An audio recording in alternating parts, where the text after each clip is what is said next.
The man who stabs the main character through the hand in the opening scene is Peter Jackson. The woman hidden behind a surgical mask as the ex-girlfriend is Cate Blanchett. Neither is credited. Neither announces themselves. Both are just there, completely disguised because they wanted to be. The police dog who appears in the film was rejected from real police training for being too friendly. The James Bond composer wrote the score. A former James Bond plays the villain. Edgar Wright gave Nick Frost a list of 20 action films as homework. He watched one. And the film's title was originally spelled with 2 T's until Simon Pegg refused to spend an entire press tour explaining it. 20 facts about Hot Fuzz. Let's get into it. Like and subscribe before we start. Now let's go. This is murder! It's not, it's ketchup. I'm not talking about that, I'm talking about the others. What others? The others the NWA have murdered! That's not true. It is! Dad just said it was his special clubby. Number 20. Edgar Wright wanted to make a British cop action film, a genre that had never meaningfully existed in the UK.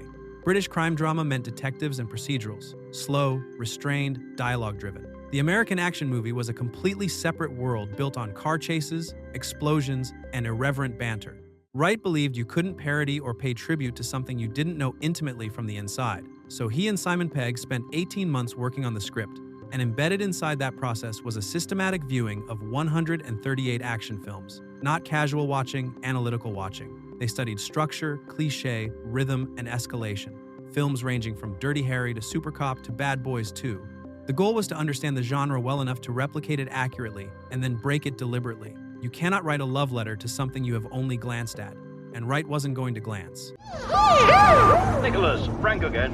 One other thing about your cottage. It's not ready.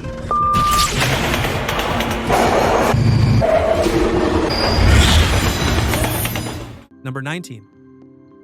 In 1993, Edgar Wright was 18 years old and living in Wells, Somerset, the same town that would later become the primary filming location for Hot Fuzz. That year, he directed a 40-minute amateur cop action comedy called Dead Right with his school friends, set in his own hometown.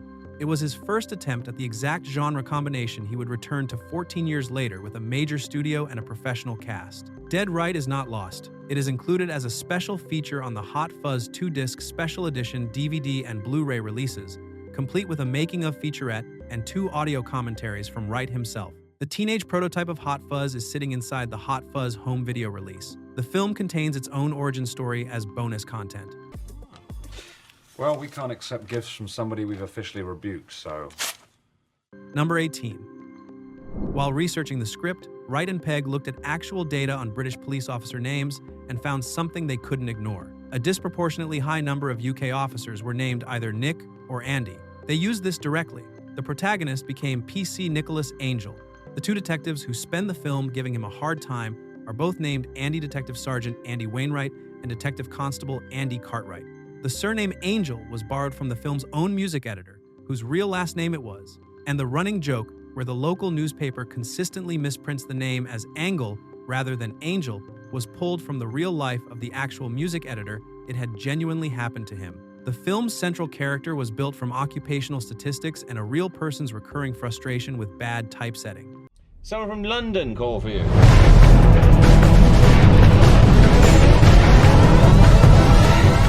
Number 17.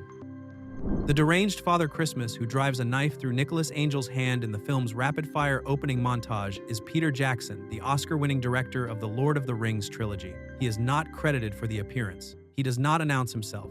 He is simply there, in a Santa suit, stabbing Simon Pegg's hand on screen, and then gone.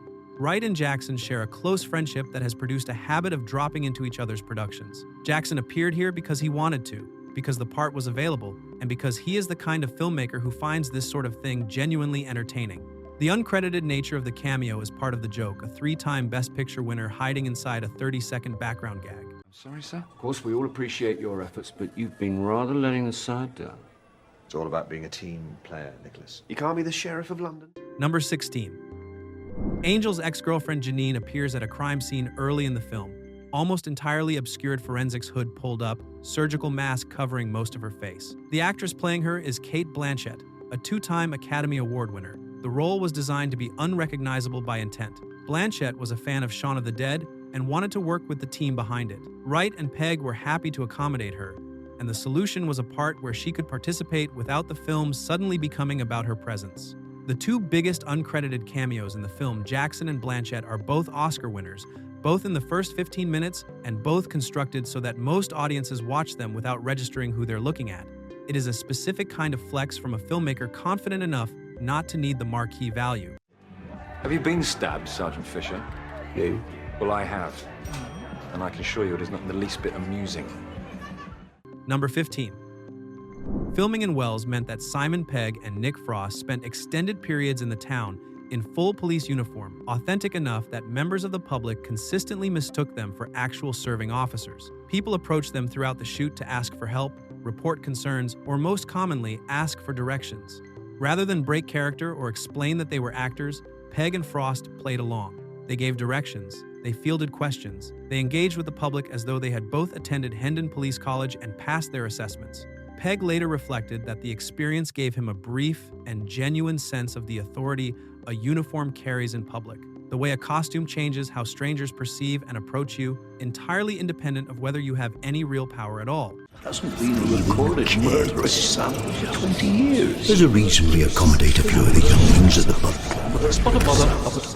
Number 14. The final action sequence in Hot Fuzz is a deliberate, acknowledged reconstruction of Hollywood action cinema inside a small English village. Edgar Wright has said this openly. The climax is a tribute to the exact genre the film has been studying and celebrating throughout. Danny's two favorite films, Bad Boys 2 and Point Break, are the specific sources the sequence is built from. What makes this fact concrete rather than abstract is the music. Wright licensed the actual score from both films and used it directly in the Hot Fuzz climax. Mark Isham's foot chase from Point Break and Trevor Rabin's hostage situation from Bad Boys 2 play during the action sequences. The tribute isn't metaphorical, it is literal. The sounds of those films are audible inside this one, by design and with full clearance. No luck catching them killers then? It's just the one killer, actually. What's the matter? You got brain freeze? No, I got brainwave. Number 13. Simon Skinner, the silky, suspicious supermarket manager who functions as the film's most visible antagonist, is played by Timothy Dalton, who portrayed James Bond in The Living Daylights in 1987 and License to Kill in 1989. The role was written with Dalton in mind from the start. Wright and Pegg wanted him specifically and crafted the character before knowing whether he would say yes. Dalton said yes. The result is a performance that takes everything suave and controlled about the Bond persona and turns it into something unsettling, a man whose charm is precisely calibrated to conceal what he's actually doing. Skinner is the most overtly enjoyable character in the film to watch because Dalton plays the villainy with complete conviction and visible pleasure. Every scene he appears in gets slightly more dangerous.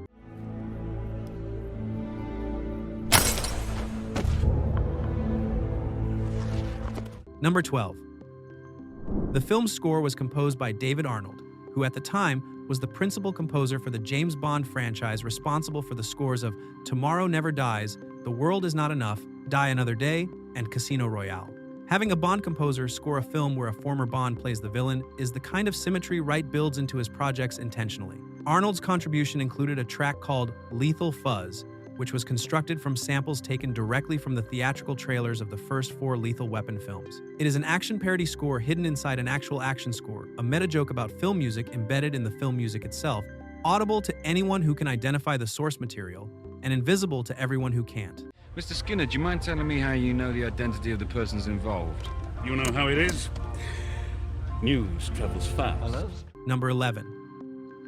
The Neighborhood Watch Alliance, the sinister ruling body of Sanford, is deliberately modeled on the self-governing rural cult from Robin Hardy's 1973 folk horror film, The Wicker Man. That film follows a rule-following police officer investigating a closed community with its own laws and its own disturbing logic. The structural parallel to Hot Fuzz is exact and intentional.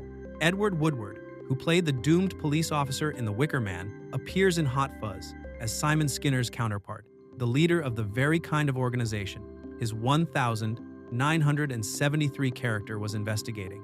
He has crossed from victim to perpetrator across 34 years of cinema. For anyone who knows The Wicker Man, his presence in this film is loaded with a specific kind of dramatic irony that Wright and Pegg put there on purpose. Walker. Hello. Patrol the churchyard with Saxon. Hello. Nicholas.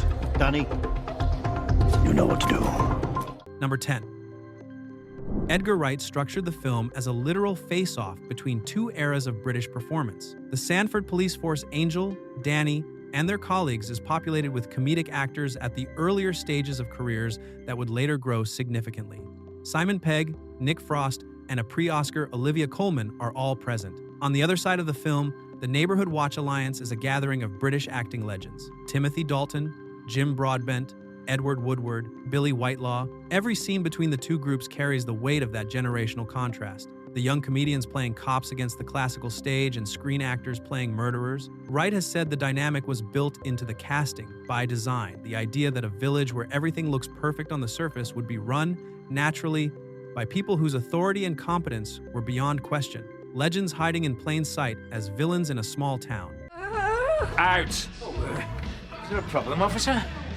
Yes, there is, Mr. Porter. It would appear a number of your patrons are underage. Number 9. Jim Broadbent, Academy Award winner.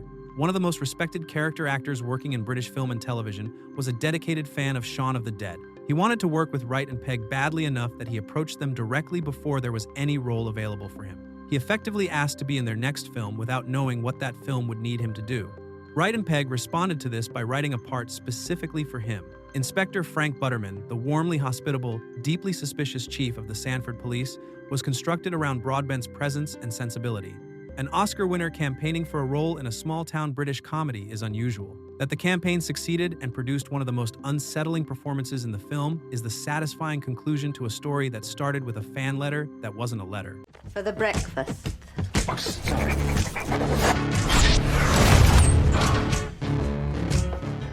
Number 8. The Summerfield supermarket in the film was a real British grocery chain. It closed in 2011 after being acquired by the Cooperative Group. Edgar Wright worked at a Summerfield in Wells, Somerset for 5 years as a teenager, stacking shelves. When the production needed a supermarket location, his former employer's branch was available and locally appropriate. Wright didn't simply film there. He cast himself in the scene where Angel chases a biscuit thief through the aisles, appearing as an uncredited shelf stacker. He also recorded the store's intercom voice announcements for the sequence. A filmmaker who spent his teenage years putting cereal on shelves for a living returned to those same shelves as a director, stood in front of his own camera, and played the job he used to have. Shark! Seen any murderings, Nicholas? Come on, boys, leave Sergeant Angel alone. He's working. Number 7. To prepare for Danny Butterman, a police officer defined entirely by his obsessive love of action cinema, Edgar Wright compiled a list of 20 specific films for Nick Frost to watch. The list was curated to give Frost a working knowledge of the genre his character had memorized. It was assigned homework for professional acting preparation. Frost watched exactly one film from the list. It was Bad Boys 2. This is the same film that Danny Butterman quotes, references, and holds up as the pinnacle of cinematic achievement throughout Hot Fuzz.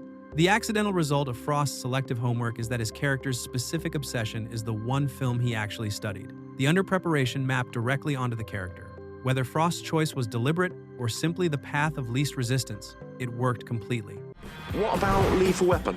No. You seen Die Hard, dude? No. Bad Boys 2? No. You ain't seen Bad Boys 2? Number 6. The name Sanford for the film's village was chosen because it has been used for decades in official British police training scenarios, fictional location names in training exercises, and case study documents. It is a name that working UK police officers encounter in professional education contexts. The joke lands for anyone inside that world and passes without notice for everyone outside it. The residents of Sanford carry surnames that are all traditional British occupational names: Cooper, Skinner, Butcher, Thatcher, Weaver. Every character in the village is walking around with a job title from a previous century embedded in their last name. The film is telling you that Sanford is a community defined by its obsession with maintaining appearances and preserving the past, and it encoded that message into every name on the call sheet.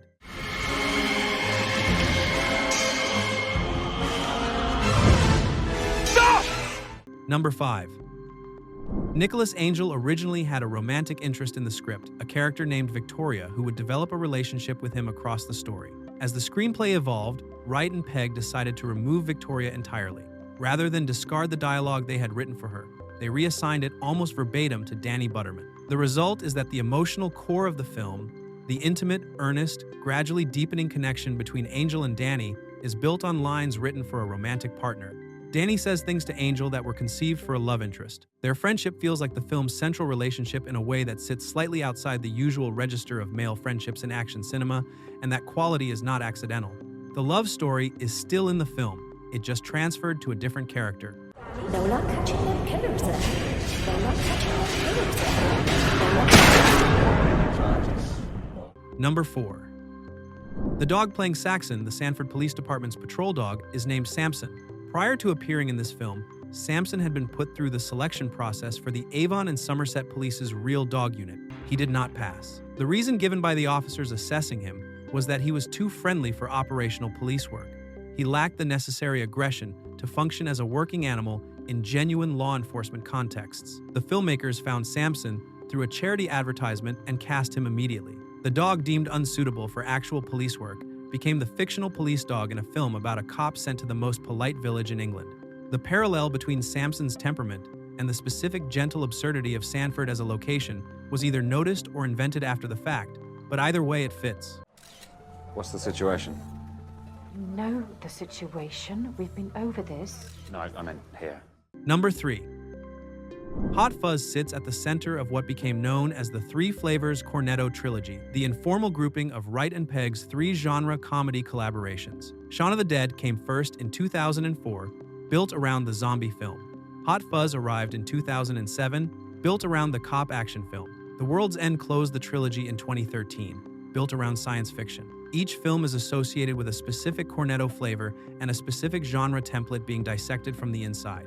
The connective tissue between the 3 films runs further than flavors. A specific fence-jumping gag appears across all 3. A character attempts to clear a fence and fails, each time slightly different in context.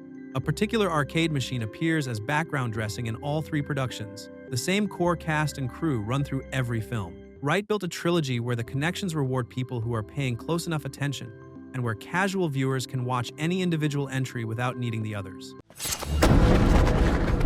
This is murder! It's not, it's ketchup! I'm not talking about that, I'm talking about the others! Number 2.